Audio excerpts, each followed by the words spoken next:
Radio, a constantly changing art form. Marconi.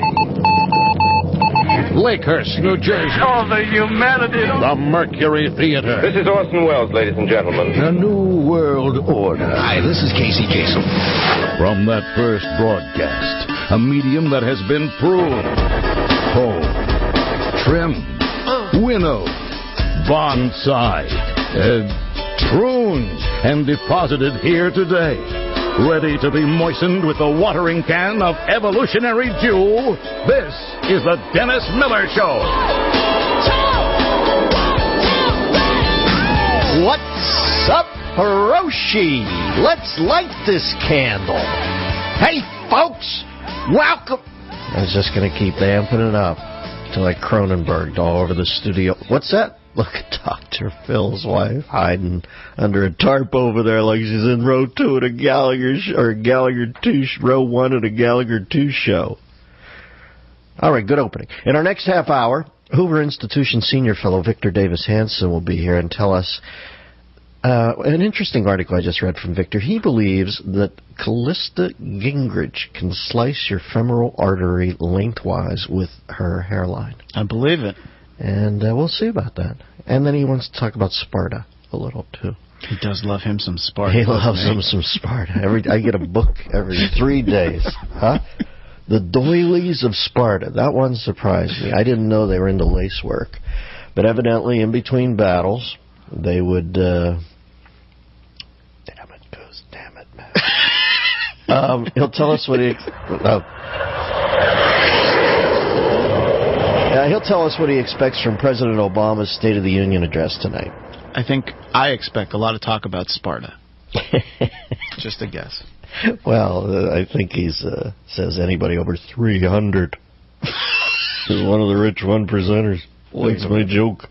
I took all the components, I mixed them together. That's my joke. Like Paula Deen, I put in 2 sticks of butter and I had on a dish. What is with Paula Deen now? She's type 2 diabetic. What does that mean? The type that likes to eat a lot of crap? Yes. Listen, I think Paula Deen, if you actually ever met her and she let down her, didn't spray her hair, I think she has a British accent. I really do. That's what I think about Paula Deen. My wife cannot be in the same room as a Paula Deen thing. I happen to like the show because, I like somebody making food way out there on the perimeter line of fat. And then I can choose to eat it or not, as I so choose. But I guess she has diabetes now, and she's going to have to change. Or is she? I don't know. There's a cookbook. Fattening diabetic food. Type 2, you eat into the skid. That's what the type 2 diabetes is. You just keep... pounding it. Is Brian Williams now Letterman? I watched a bit of the thing last night. It reminds me of Letterman. I loved it when he said to Santorum, "You are one of the men he just talked about." And Santorum says, "I haven't said a word about Ron." And Romney looks away and goes, "No, he hasn't." I watched an hour of the debate last night. Yeah, just to keep tabs on what's going on. I felt a little untethered since Did I miss a memo? You watched the debate? The first hour. I skipped the first 14. But Romney did well, I thought. And you know what? I'm proud of any of those 4 guys over him. I really am. I'm telling you what, I'm starting to view it like a Goodwill Hunting math problem on the board, this whole thing. And I can't figure out the coefficients and all that. But I do know this, there's a chance that when everything gets canceled out, you know how they do that move? And by the way, does anybody out there cancel from left to right? I don't think so. Doesn't everybody come in from right to left on the slash through the thing? Oh, yeah, you got to go left. Yeah. Except when you're in England, when you're at Oxford.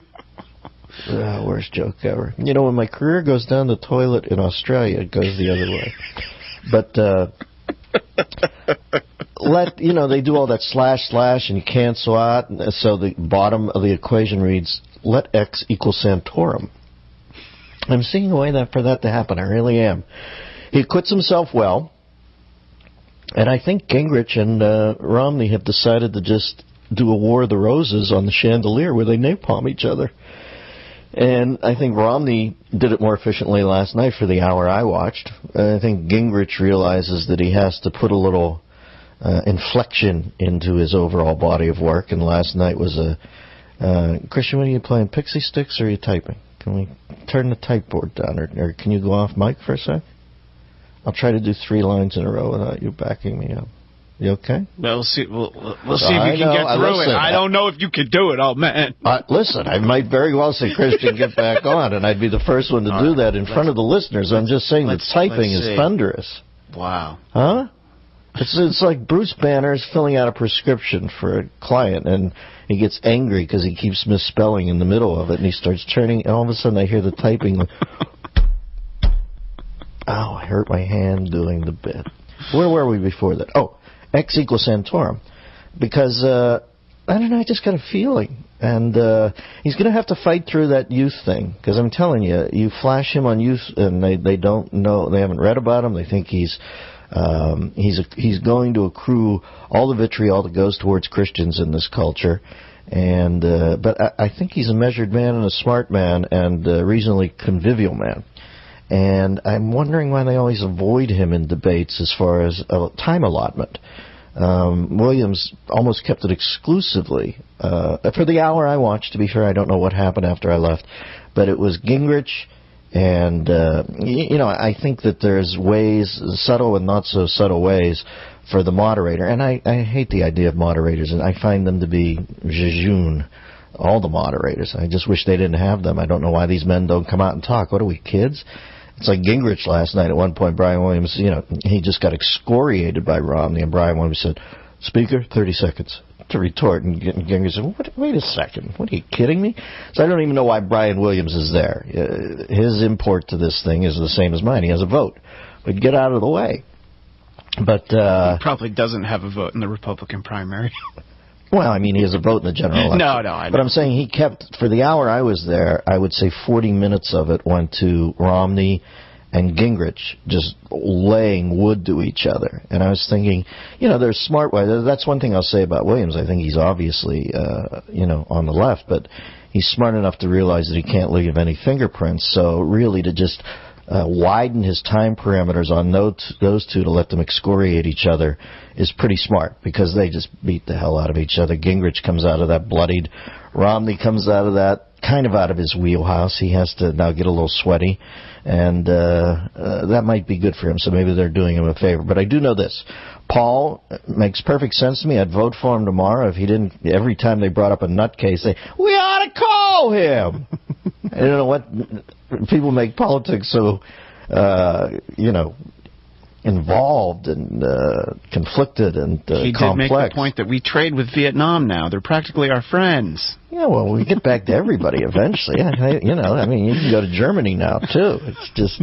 Well, you can. I'm still not allowed. Listen, when they're not taking over the Sudetenland at 3 in the morning, you get a 3 a.m. call. The Hun is off the reservation again. The other two moderators, when they joined Williams, they did bring in Santorum and Paul a little bit more. Oh, there were other ones? Yeah. Oh, I didn't even somebody from National Journal and somebody from a local paper there in St. Petersburg. Was the local guy a goofy guy? Local guy? Because there's local looks. People always wonder, how do you rise up? Well, if you look like Brian Williams, you get the anchor of the network news. If you look like, it's like Bill Hurt. If you look like, who'd they wheel in? What did he look like? He's a very handsome newspaperman. Oh, he was? Yeah. All right. Well, I'm sure Williams cast that. Yeah, it's true. I'm not going to sit next to Dexter. From National Journal, it wasn't our friend Major Garrett. It was a lady. No, Major. Maybe it was his cross-dressing reporter character, Madge Dukinson. Well, he's on tomorrow. You can ask him. All right. He goes on Wednesday nights as Madge Dukinson. Just call him Madge the whole hour. Well, write it down, because I'm not going to remember it if you ask me right now what it was. Madge Dukinson. Now, how do we spell it? I'll leave that open to the listenership. Is it Dukenson, Dukinson, or does it have an umlaut in there? Is it 2 Ks, like Duke Nukem? I think we should spell it like, how do you spell Duke Nukem?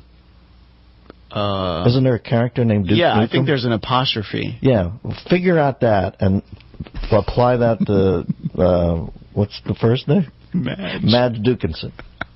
And make that my second question. Not first. I don't want him to rip into me like Gingrich ripped into John King. But secondly, I go, hey, tell us why you cross-dress on Wednesdays. As starlet/reporter Madge Dickinson.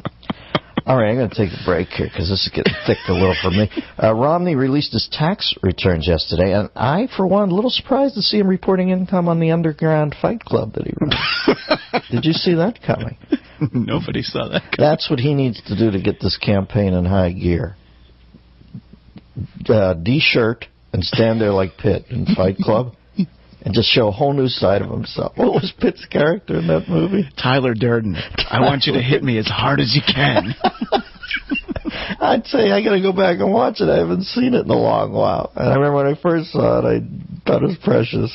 Then it grew on me. It's like Boogie Nights, you know? Yeah, Boogie Nights did take I know people thought Boogie Nights was genius right off the bat. I did too, except for I couldn't watch the whole thing. And not because of, I thought the detail was genius, but I still haven't seen, does Don Cheadle get killed in a donut shop? That's a great question. I don't remember. I got up to that point where he was such a sweet guy. I remember he was always trying to be the cowboy. Oh, okay. I had to bail because I thought, oh, my God, he's going into a donut shop late at night, and there's a robbery, and he's the sweetest guy, and he's going to get killed. So I couldn't watch beyond that. It had nothing to do with all the debauchery. I figured that going into a porn movie. Yeah. If I just get to a point where, that's why I can't see War Horse. No. There's so many reasons why I can't see War Horse. Well, I mean, just, I can't do the whole going in knowing the horses. Yeah. I don't even know if he gets killed, or is it better, if we have any horses listening today, is it better for you to be sent to war, to ride heroically up and down and catch a cannon shot across that, I don't know, that chest reason? And I like the horse's chest, you know, as you watch horse races, but they have no nipples, and I think that's why it separates them from us. But would you rather catch a cannon volley across there in war, or would you rather have a tiny, you know, Central American guy on your back for the next 8 years? Winnie the Pooh, Kangaroo. Do you know I was at a cocktail party with Kangaroo once, and really? They did not realize that their names joined together formed Kangaroo. I mean, they were 16 at this point. Now imagine that.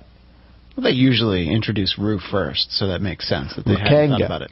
Rukanga. Yeah. And they have another brother, Paul.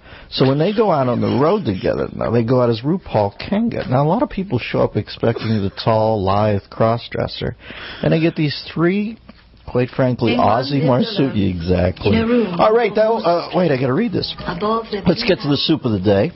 It's roasted cauliflower soup. Gee, you couldn't shoot me into this with a syringe if you had me tied down to a table. It's brought to you by AMAC. AMAC, the leading conservative alternative to the AARP. They're fighting for traditional American values, fiscal responsibility, restoring common sense to government. Join the AMAC Army today at americasrising.com. AMAC, the Association of Mature American Citizens. Better for you, better for America. That was the soup of the day. This is the Dennis Miller Show.